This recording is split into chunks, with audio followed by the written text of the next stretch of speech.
I think I got it set for like 330 degrees.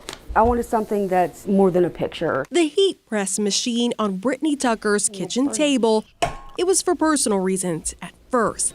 Then came the professional ones too. So I've got a large company shirt order coming in. People wanting to memorialize a loved one. Grief Brittany knows about well. After my brother passed away, I took it the wrong way and I turned to drugs.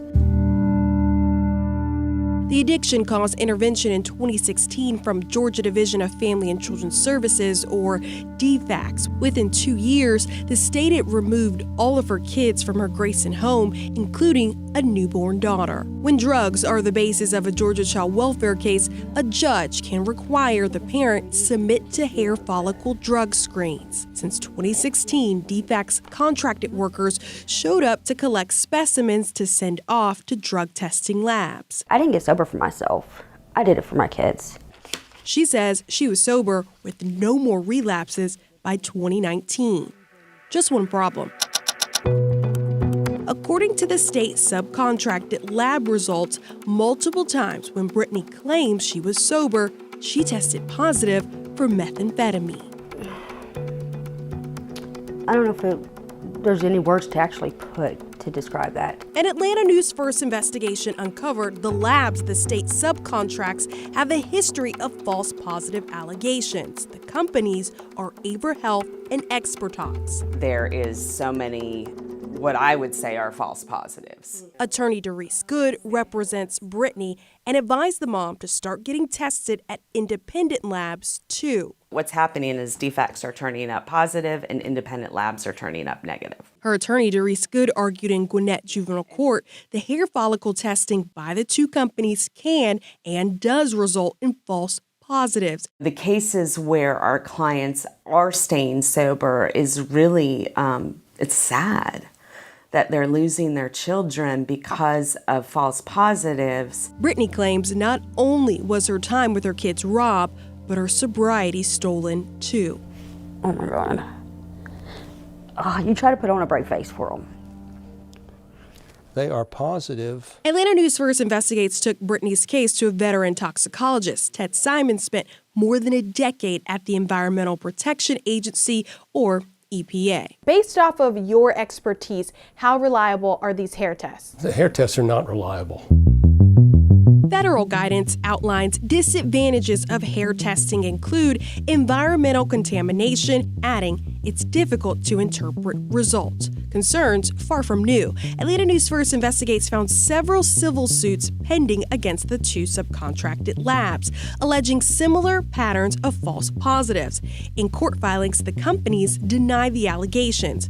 In Michigan, the Child Welfare Agency terminated its contract with Avra Health over the claims, and in Texas, Expertox license revoked after allegations of inaccurate results and misconduct. And here in Georgia, our Atlanta News First investigation uncovered since at least 2018, DFCS leadership has known about major issues. State records show emails, reviews, and complaints from DFCS workers. Avra Health allegations: 3 false positives in one case. The testing is not 97 to 99% accurate. False positive, training and cross-contamination. A county juvenile judge saying they will no longer accept the results in their courtroom.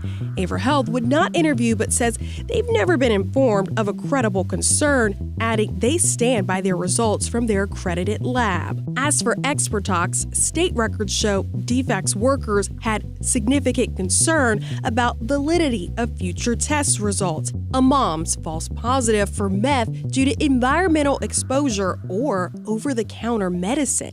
Expertox now responding. I was hired as a lab director to address laboratory operation concerns. That's Dr. James Borland, the Expertox lab director hired in 2022. He says he's implemented a 2-step approach to testing and confirmation now. He maintains there's no current pattern of faulty results. But Borland admits to knowing of at least one recent Georgia claim of a false positive hair test. He found the explanations of environmental contamination or the use of over-the-counter medicine were plausible. I would agree that I can't rule out external contamination.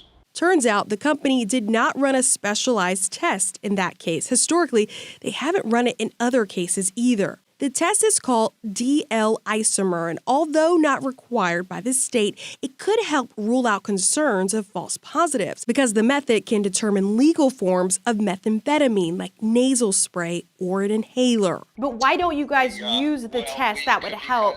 We performed a study. I agree. The DL isomer test is what needs to be done. I mean, these are people's kids being taken away. So you're saying the test wasn't being used up front at the labs in Georgia, but you're willing to make sure that test is available at the labs in Georgia now?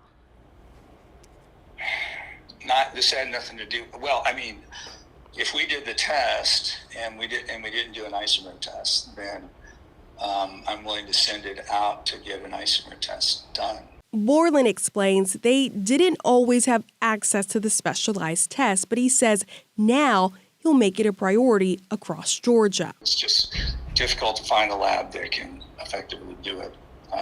But I mean, there are lives literally on the line, so it's... Yeah, we can do that, and I'll make it my priority. A move Brittany Tucker wishes would have come sooner. Back in her kitchen, this time she gets to use the heat press to memorialize a thank you. These are like little tote bags that I made for her attorney. Without her, like, none of this would be possible. The defects case officially closed, her kids finally home. Parents don't quit on their kids or quit fighting, especially if they're in the right.